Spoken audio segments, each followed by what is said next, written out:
Okay, so you want to own a food truck. Get a vehicle, cook your food, park somewhere busy, and watch the money come in. No expensive restaurant lease, no huge staff, just you, your recipes, and the open road. That's the version people see on social media. Long lines, sold out boards by 1 in the afternoon. Owners who look like they worked a 3-hour shift and then called it a day. The food truck is the shortcut, the low-risk entry into the restaurant business. The dream that doesn't require a $1 million build-out. Here's what nobody shows you. The owner you're watching worked from 6 in the morning. They were at a commercial kitchen 2 hours before the truck opened, prepping food they'll never get paid directly for. They're going to spend tonight cleaning a vehicle that the health department will inspect again next month. And at the end of a good month, a genuinely good month, they might take home somewhere between $3,000 and $7,000 before taxes. That's the real version. And understanding why it looks so different from the social media version is worth your time, especially if you're thinking about doing this yourself. The first number people search is how much a food truck costs. And there's a real answer to that. A used truck, something already fitted with a kitchen, already inspected, already wrapped, runs between $30,000 and $80,000. Sounds manageable. That's less than a new car, but here's the first trap. A used truck is cheap for a reason. The kitchen equipment inside is worn, the generator is probably undersized, the exhaust hood might not meet current fire codes in the city where you plan to operate. You'll find this out during your first health inspection, which you won't pass. And then you'll spend somewhere between $5,000 and $15,000 retrofitting a truck you bought to save money. A brand new custom build is a different story. You're looking at $75,000 to $175,000. That gets you a properly sized generator, a commercial exhaust hood with a built-in fire suppression system, a plumbing setup that meets health code, and refrigeration units that actually hold temperature.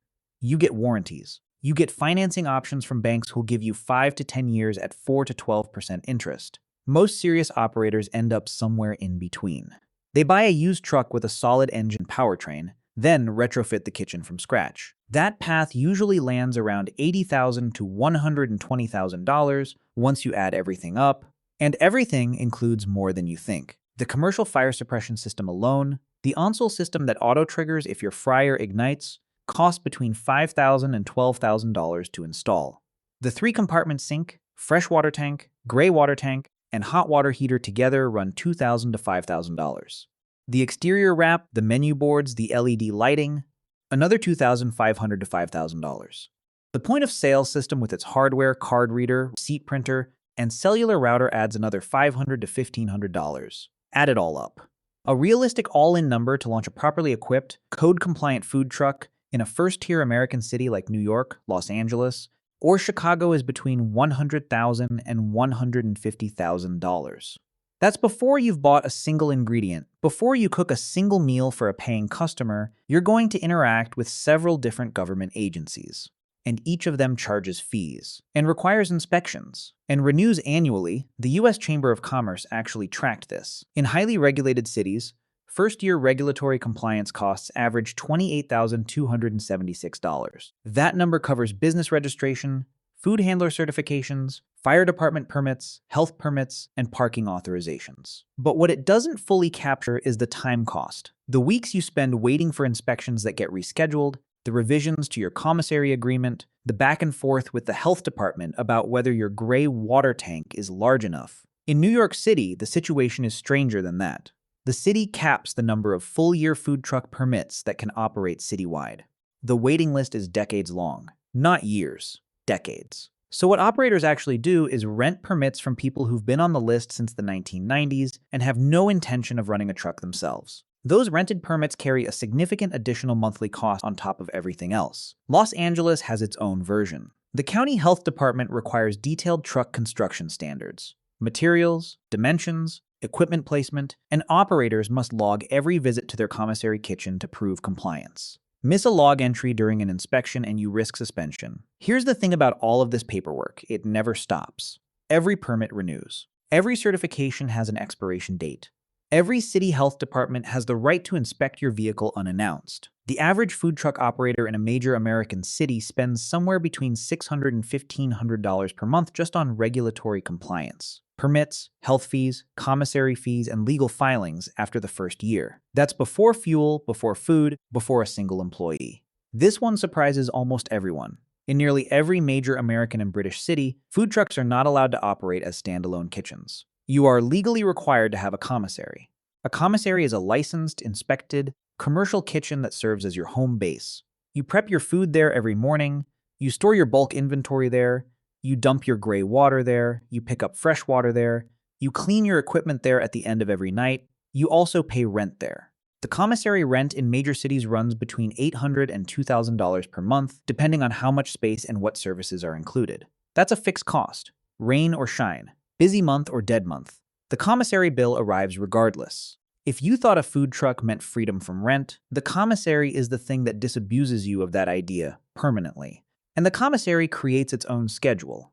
You can't show up whenever you feel like it. Most commissary kitchens operate on reserved time blocks. You book your 2 or 3 hours of morning prep time weeks in advance. If you're late, you're cutting into your own prep time.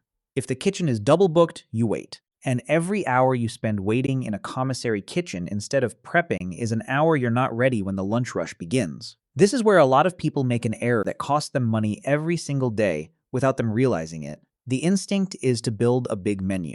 More options means more customers. More variety means more appeal.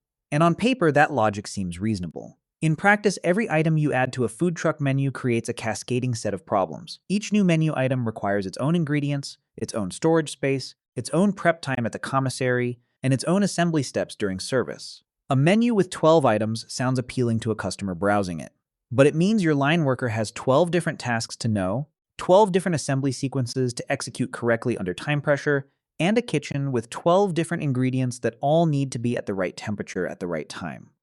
Orders take longer to assemble. Inventory is harder to forecast. Food that doesn't sell spoils. The waste comes directly out of your margin. The most successful food trucks run on 4 to 6 core items. That constraint is not a limitation, it's a financial decision. A smaller menu means faster ticket times, which means more customers served per hour. It means tighter inventory control, which means less spoilage.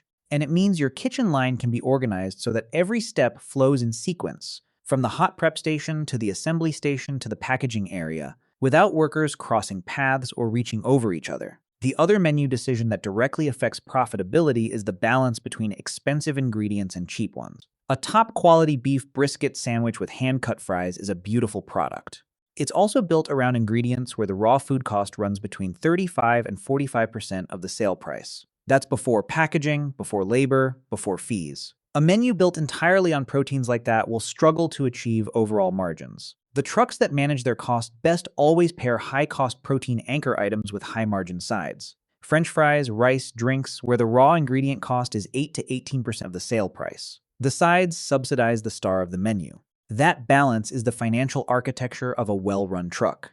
Now let's talk about operating costs, because this is where the mental model most people carry completely falls apart. People imagine that once the truck is bought and the permits are paid, the expenses are mostly just the food. That is not even close to accurate. Fuel. Your truck is a commercial vehicle, a step van or a large chassis vehicle weighing several tons when fully loaded. It gets somewhere between 8 and 12 miles per gallon. You're also running a generator. 8 to 12 kilowatts of power, burning diesel or gasoline for 6 to 8 hours every service day. Combined vehicle and generator fuel costs run between $400 and $1,200 per month, depending on route distance and service hours. Add liquid propane gas for your cooking equipment. Another $200 to $500 per month. Insurance. A food truck carries at least 3 types of mandatory coverage. Commercial auto liability for when you're driving the vehicle, $1,500 to $3,500 per year. General commercial liability for customer injuries or food safety claims, another $1,000 to $2,000 per year. And equipment insurance covering your onboard kitchen against theft, fire, or transit damage, $800 to $1,500 per year. Combined, you're paying $275 to $600 per month before you've done anything maintenance. Commercial vehicles wear down faster than personal vehicles because they're heavier and worked harder. Oil changes, tire replacements, brake jobs. The generator needs a full oil and filter service every 100 to 150 operating hours. Budget $300 to $800 per month for preventive maintenance alone. And that's when nothing breaks. When something breaks, a transmission, a generator alternator, a refrigeration compressor, you're looking at $3,000 to $7,000 out of pocket in a single week. That's not a projection. That's a documented repair cost range that eliminates weeks of profit in one event point-of-sale subscriptions, cellular data plans, inventory tracking software. Another $150 to $350 per month, now added all together. Before you've paid yourself a single dollar, before you've bought a single ingredient, before you've paid your commissary rent or your permit fees, the fixed monthly overhead of simply keeping a food truck operational and legal in an American city runs between $3,500 and $6,500 per month. Every single month. If you're finding this breakdown eye-opening, hit subscribe and drop a like. It helps more people find videos like this one. Let's get very precise about what actually happens when a customer pays you $14 for a meal, because this is the number that matters more than any other. $14. That's the ticket price. But the city takes its sales tax first. In most American cities, that's around 8%, or $1.12. You didn't earn that. You collected it for the government. So you're actually starting with $12.88. Now subtract your food cost. A well-run truck targets what's called a cost of goods sold, the raw ingredient cost, of between 28 and 33% of the net sale. At 30%, that's $3.86. Now you're at $9.02 packaging. The box, the bag, the napkins, the sauce cups, the plastic fork, that's another 60 to 70 cents per order. Now $8.32 card processing fees. Square, Toast, Clover, they all charge roughly 2.9% plus 10 cents per transaction. On a $14 ticket, that's 47 cents. $7.85 left. And then labor. Even if you're cooking it yourself, every hour you spend on the truck has a cost. That's time you're not spending on anything else. If you have an employee at $18 an hour, the actual fully burdened cost once you factor in employer payroll taxes and workers' compensation is closer to $22 per hour. Spread across the orders that employee helps fulfill in a shift, the labor allocation per order runs between $2 and $2.50. What's left? Around $5.35 per ticket. That's your contribution margin. That's what's left to pay every single one of your fixed monthly costs. If your monthly overhead is $5,000, and we just established it's at least that, you need to sell 935 meals every single month just to break even. That's before you've taken a dollar home. That's 31 meals every single operating day, 6 days a week. Margin is not wide. Every inefficiency in that number compounds into a real problem over time. Here's why the operational details matter so much. A food truck in an urban setting doesn't earn its money evenly across the day. In downtown office districts, near universities, or in business parks, somewhere between 60 and 70% of daily street revenue happens in a 90-minute window, roughly 11:45 in the morning to 1:15 in the afternoon. That window is your entire business day. Everything before it was preparation. Everything after it is cleanup. During that window, order throughput is the only variable you can control. And the math on throughput is unforgiving. If the average order takes you 60 seconds to process and complete, you can serve 60 customers per hour or 90 over 90 minutes. At $14 per ticket, that's $1,260 in revenue. If a slow cashier or a complicated menu item extends the average ticket time to 90 seconds, you're now serving 40 customers per hour, 60 over the window. That's $840. Same truck, same location, same day. $420 less in revenue because of 30 extra seconds per order. That's not a hypothetical. That's the arithmetic of a food truck service window. 30 seconds per ticket, multiplied by a 90-minute rush, is the difference between a profitable day and a break-even day. Restaurants have walls. Food trucks have weather. A heavy rain event reduces street walk-up traffic by 70 to 90%. That's not an estimate. That's a consistent behavioral pattern in every major North American and European city with significant food truck presence. People don't stand in line in the rain for lunch. Extreme heat does something different. When outdoor temperatures exceed 95 degrees Fahrenheit, common in summer months across most of the southern and central United States, two things happen simultaneously. Walk-up traffic drops by 40 to 60% because people don't want to stand outside. And your kitchen, which is already running at high temperatures, starts pushing the ambient air inside the truck past 110 degrees. Your refrigeration equipment works harder, consumes more power, and risks failure. Your staff, working in that confined space over a hot griddle, faces real heat exhaustion risk, and then there's winter. In northern cities, Chicago, New York, Boston, Toronto, anywhere in the United Kingdom, food trucks experience a 40 to 60% drop in street revenue between November and March. The foot traffic simply isn't there. This is why any serious food truck operator either pivots hard to indoor catering during winter months or maintains a working capital reserve built up during peak summer trading. The operators who don't plan for this get caught in January with fixed overhead and no revenue cushion. The fixed costs don't hibernate. The insurance premium arrives in January. The commissary rent arrives in January. The loan payment on the truck arrives in January. The weather decides your revenue. You decide your costs. That asymmetry is the structural challenge of this business. Roy Choi is probably the most famous food truck success story in American history. He launched Kogi Barbecue in Los Angeles in 2008 with one truck, a Korean short rib taco, and a Twitter account. Within months, lines were stretching around the block. Time magazine called Kogi one of the best restaurants in America. He's credited, legitimately, with helping launch the modern gourmet food truck movement, but Choi's success with Kogi required something that most food truck owners don't have, a concept so distinctive it generated its own media coverage, operating in a city with the right combination of dense urban clusters and car culture, at a moment when social media was new enough that being early to Twitter was itself a competitive advantage. What Choi built wasn't a template, it was an exception. And even then, the expansion into more trucks, restaurants, a hotel concept required years of reinvested capital, strategic partnerships, and a level of operational discipline that most individual operators simply cannot sustain alone. The more instructive story might be the thousands of operators who came after Kogi, inspired by the vision of lines around the block, who discovered that in their city, on their street, on a Tuesday in October with 40% cloud cover and a competing truck parked 2 blocks away, the line never materialized. Not because their food was bad, because the arithmetic of the business doesn't guarantee traffic. It only processes it efficiently when traffic arrives on its own. At some point, a successful food truck operator starts thinking about the next truck. Double the trucks, double the revenue. The logic seems clean. It isn't. A single truck owner-operator controls every variable. They cook the food, they drive the vehicle, they handle the money, they know exactly what's happening every minute of every service. When you add a second truck, you need a manager for one of them. A good shift manager in a first-tier city earns between $15 and $22 per hour. You need someone to manage inventory across 2 vehicles. You need a commissary setup that can accommodate double the prep volume.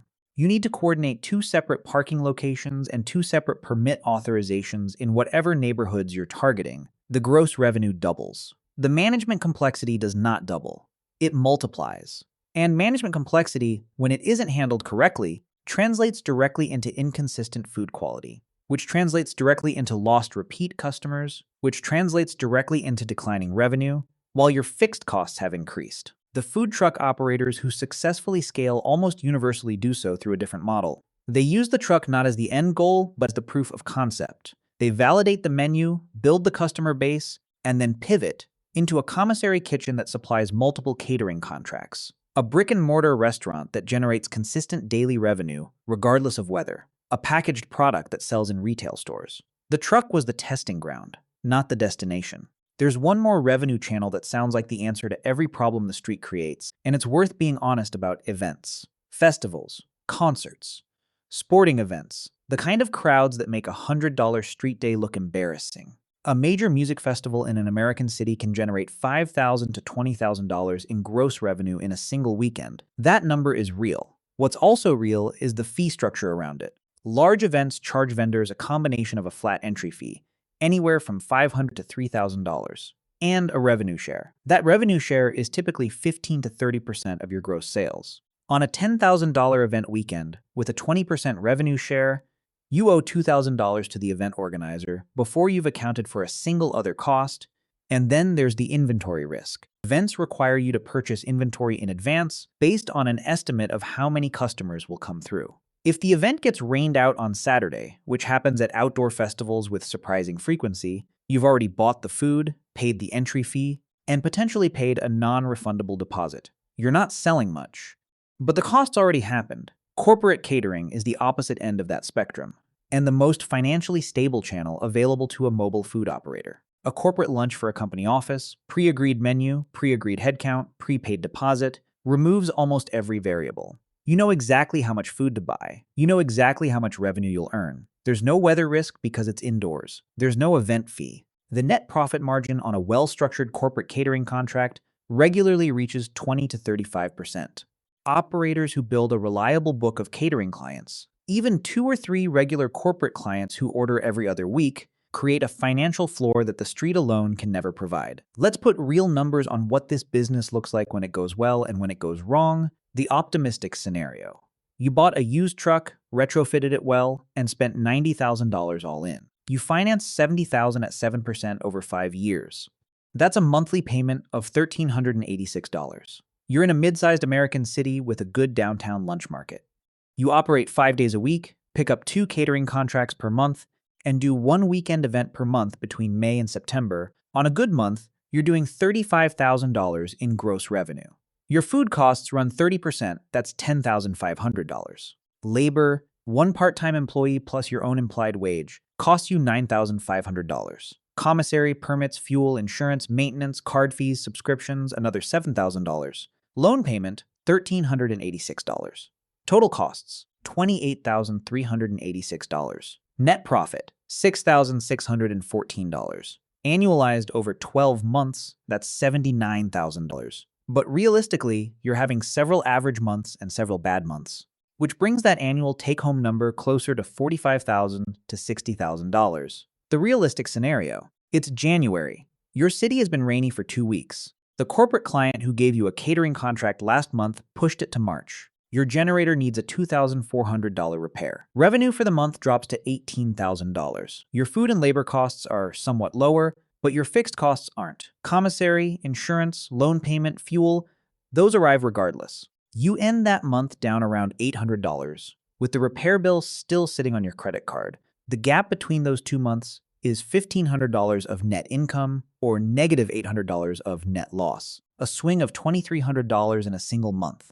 That gap is the food truck business. You don't get to choose which month you live in. You manage costs, optimize throughput, and diversify your revenue channels, and then the weather decides. The average food truck in America generates $346,000 in annual gross revenue, according to industry data. That sounds impressive until you apply the margins. At a net profit margin of 6 to 9%, which is the industry average, that $346,000 becomes somewhere between $20,760 and $31,140 in annual net profit. That's the number after costs. That's what's left.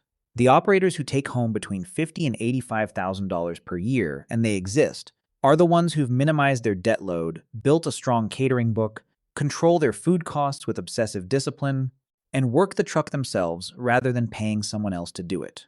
They're essentially exchanging 60-plus hour work weeks for income that, when you divide it by hours worked, comes out to somewhere around $15 to $25 per hour. That's not a criticism. It's the arithmetic of the business model. A food truck is not a passive investment. It is a physical labor business with a small margin, significant volatility, and an ownership experience that more closely resembles a physically demanding job than a financial asset. If you want to go deeper into the numbers and build your own financial model before making any decisions, there's a detailed business guide in the description and the first pinned comment. It walks through everything in this video step by step. Grab it and run your own numbers. Here's the honest answer. Some food trucks generate impressive profits. Some owners build careers and real equity out of a single vehicle. But the ones who do share a set of characteristics that have almost nothing to do with the quality of their food. They picked a concept with high margin, fast service items, not a menu that takes 3 minutes per ticket to assemble. They chose locations through research, not intuition. They built a catering pipeline before they needed it, not after revenue dried up. They maintained a working capital reserve equivalent to at least 3 months of fixed overhead. They treated maintenance like a subscription, not an emergency. And they were honest with themselves about the hours, not just the lunch rush hours, but the 6 a.m. commissary hours, the late-night cleaning hours, the weekend permit renewal hours. The operators who fail share a different set of characteristics. They bought too much truck on too much debt. They built menus that looked beautiful and cooked slowly. They picked spots based on what felt busy, not what the foot traffic data showed. They skipped the generator oil change in November and paid for a new one in January. And they ran out of cash reserves before they reached the point where the business could support itself. The food truck is not a shortcut. It is a complete business, compressed into 18 feet of metal and rubber and propane lines, operating within a 2-hour revenue window, against the backdrop of whatever the weather decides to do that day. The ones who understand that going in are the ones who survive long enough to actually make it work. If you found this video useful, please like it and subscribe to the channel if you haven't already. Every single video on this channel takes this same approach. Real numbers, real mechanics, no shortcuts. Thanks for watching.